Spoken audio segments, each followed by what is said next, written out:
j'ai envie de dire quelque chose à notre jeunesse, sincèrement, c'est cassez-vous. Cassez-vous de ce pays. Oui, cassez-vous de ce pays. Non, il n'y a plus d'avenir dans ce pays. Si vous êtes un jeune entrepreneur, si vous avez des envies, c'est plus en France. C'est plus en France. Mais je dis ce que je pense et comme je le ressens. Il faut partir ailleurs, tu dis. Aujourd'hui, on a une classe politique qui est en dessous de tout. Et ça me peine de le dire. Le seul politique aujourd'hui qui maîtrise l'économie et qui parle d'économie, malheureusement, il est au Front National. Au Rassemblement national, il s'appelle Philippe Tanguy. Quand je l'écoute, c'est le seul dont on a l'impression qu'il maîtrise les problématiques économiques de ce pays. Voilà. Et ça me coûte de le dire, vraiment, je le dis avec beaucoup de sincérité. C'est vrai qu'il est bon. Dans ce pays, on a une classe politique qui est larguée. Plutôt que miser sur la croissance, plutôt que se dire on va relancer l'économie, on va relancer les exportations, on va créer des richesses. Libérer les ça, c'est dur. La seule chose qu'ils font, c'est le concours. Allez à la porte de Versailles en mai, il y a le concours Lépine. Allez faire le concours Lépine des nouveaux impôts et de l'invention, de création de nouvelles taxes. Ils vont le gagner. Mais ils vont le gagner. Ils ne servent qu'à ça. Vous croyez qu'on a besoin d'hommes politiques pour créer de nouveaux impôts? Mais c'est plus possible. Ils sont en train de tuer le pouvoir d'achat des Français. Ils sont en train de tuer les entreprises. On a une classe politique qui est en dessous de tout. On est le quart-monde de la politique dans le monde. Toute cette bande-là, ils comprennent rien. Ils sont à l'ouest et aux fonctionnaires. Brûlez l'ENA. Allez à l'ENA, brûlez-moi cette saloperie et virez-moi tous les profs qu'il y a dedans. Arrêtez avec tout ça. Et si vous êtes un jeune entrepreneur, vous allez vers un avenir de taxation punitive dans ce pays aujourd'hui. Dans ce pays aujourd'hui, si demain vous réussissez, vous êtes un criminel. Vous allez vous faire emmerder toute votre vie. Lisez le code du travail et lisez le code de l'adoption. C'est exactement pareil. Et si demain vous créez des richesses, si vous arrivez un peu à réussir, on va vous montrer du doigt. Et allez. Si vous êtes jeune, voyagez, allez dans d'autres pays et vous allez voir qu'on vous attend et qu'il y a beaucoup de choses à faire. Ça ne veut pas dire qu'il ne faut pas aimer la France, parce que quand je dis ça, je le dis avec regret et j'ai presque les larmes aux yeux parce que j'aime mon pays. Mais aujourd'hui, ce pays, il est parti, c'est fini. Cette classe politique a tué ce pays. Vous avez foutu ce pays en l'air, vous en rendez même plus compte. Même pas la classe politique. Vous avez foutu le pays en l'air et vous êtes encore là et vous restez. Vous avez 75 ans, 80 ans, 90 ans. Vous restez à l'Assemblée, vous donnez des leçons à tout le monde. Alors que depuis 50 ans, vous avez tout loupé. Vous avez échoué de partout. Vous nous avez mis dans la merde. Vous nous avez surendettés. Vous avez surendetté parce que vous savez pas gagner d'argent. Quand on sait pas gagner d'argent, on sait pas le dépenser. On sait juste le gaspiller. Ceux qui savent le dépenser, c'est ceux qui savent le gagner. Vous avez gaspillé tout l'argent que ce putain de pays, avec tous les talents qu'il y a su créer à travers une imposition surdimensionnée. On a répondu à vos impôts. On a créé des richesses. On a fait tout ce qu'il faut et vous avez tout foutu en l'air. Voilà. C'est pour ça qu'aujourd'hui, il faut se casser de ce pays.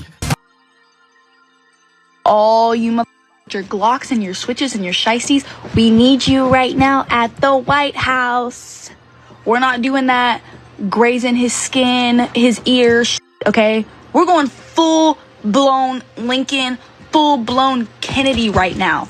Like, off with that mother's head. I'm sorry, like, I know we're not supposed to wish death upon people, and it doesn't matter, like, which side they're on, blah, blah, blah. No. I don't give a anymore. I don't give up anymore. And you obviously know that because I'm posting this.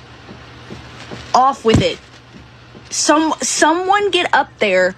I need someone with precision that knows what they're doing.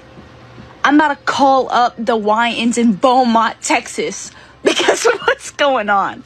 And I don't know. I mean, maybe if you shoot him, maybe the next president will give you a pardon for it and you'll be released out of jail. So, like, you know.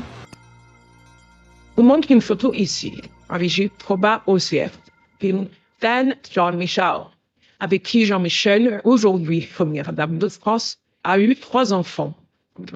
Alors, quand Jean-Michel a décidé de faire une transition, après avoir eu ses 3 enfants avec cette nièce, Jean-Louis a aidé son ami, parce qu'il faisait partie de la famille.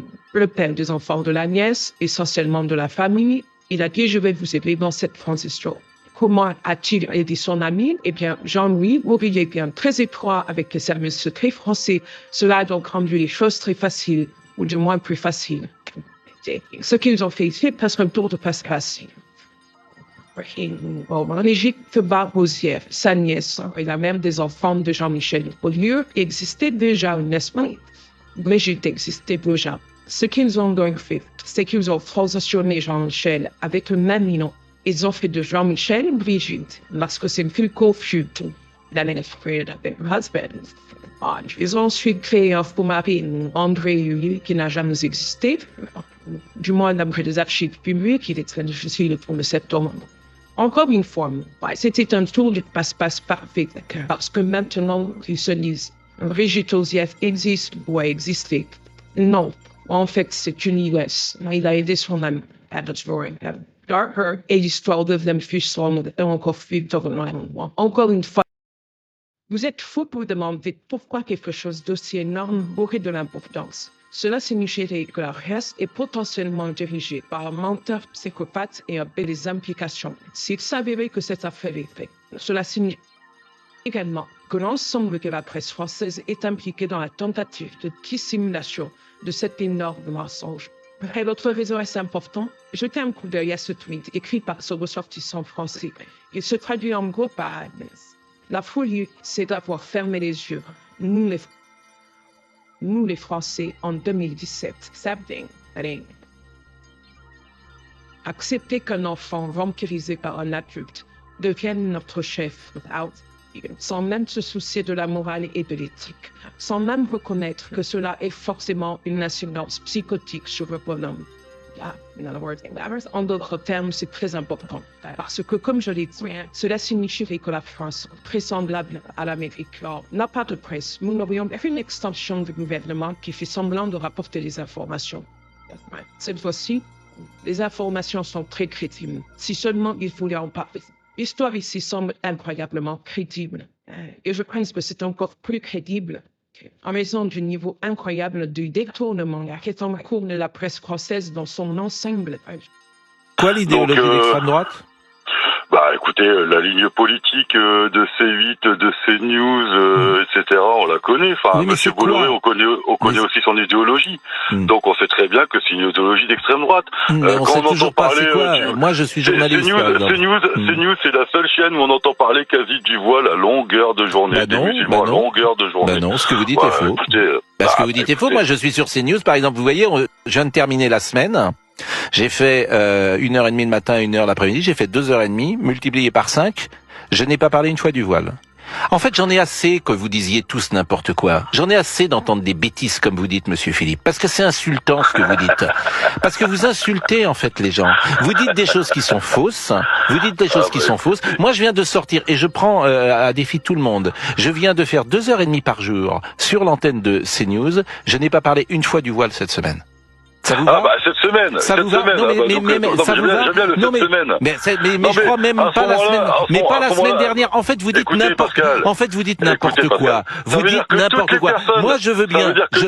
Je veux bien. Qui sont. Mais c'est pas. Je veux bien parler avec des gens sérieux. Je veux bien parler avec des gens sérieux. Mais je veux qu'on donne argument contre argument. Cette semaine, j'ai parlé de Trump. Personnes qui se mobilisent contre ces chaînes d'information, contre ces stations de radio, contre ces éditos d'extrême droite, tous ces gens-là sont à côté de la plaque, tous ces gens-là ne comprennent rien à rien. La preuve, s'ils sont comme vous, oui. Écoutez, s'ils sont comme vous, moi c'est très simple, Philippe. Vous me prenez une phrase que j'ai dite, que vous contestez, et puis vous venez au micro. Pas, moi, sur CNews, alors si vous regardez pas de quoi vous parlez, vous êtes en train de me dire qu'en plus, vous ne regardez pas, donc vous êtes formidable quand même. Ah bon non, déjà, rien que par conviction, je regarderai pas CNews. Déjà d'une. Mais alors pourquoi vous en parlez? Mais en fait, c'est vraiment intelligent. Vous savez, les réseaux sociaux. Vous savez que vous passez sur les réseaux sociaux, mais Monsieur Pro.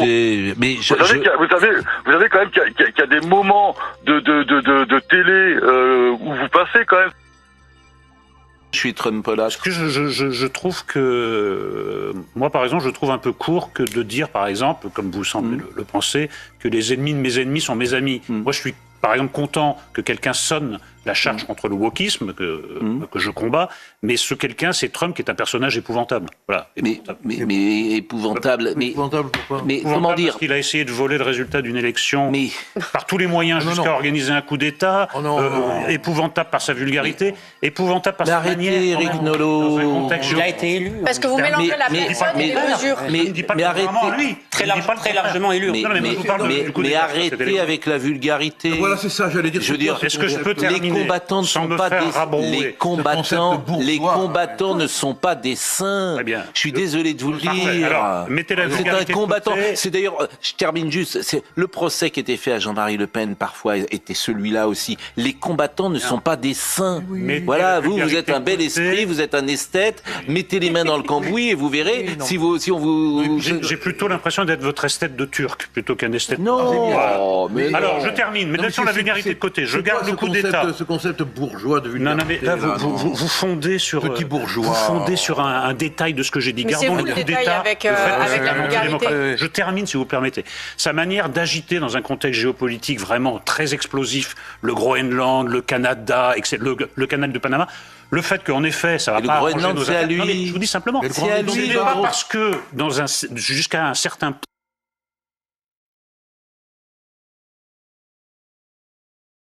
point, il partage certains de mes combats, nos combats, qu'il faut dire que Trump c'est parfait et ne pas voir la face. Mais personne ne dit ça. Eh ben si, on oublie un peu. Même pas l'abbé Pierre. Et d'ailleurs, la gauche fait un très mauvais boulot en se concentrant sur Elon Musk plutôt que sur Trump. Mais vous voyez, Eric, je trouve que vous êtes dans le même piège que la critique sur Musk et son salut. Vous attachez à la vulgarité de Trump. Mais l'annonce... Arrêtez avec la vulgarité, j'ai 5 arguments, arrêtez. Soyez un peu plus fin. Mais l'annonce, vous allez voir. Maintenant, les démos. La vulgarité. Non mais allez, le carillon. Après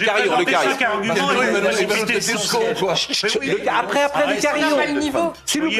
S'il vous plaît. Bon. On n'a pas le niveau. On a compris que vous n'êtes pas vulgaire et que vous êtes fin et que nous on est des ploucs. On est des ploucs. Qu'est-ce que vous voulez que je dise? Mais si.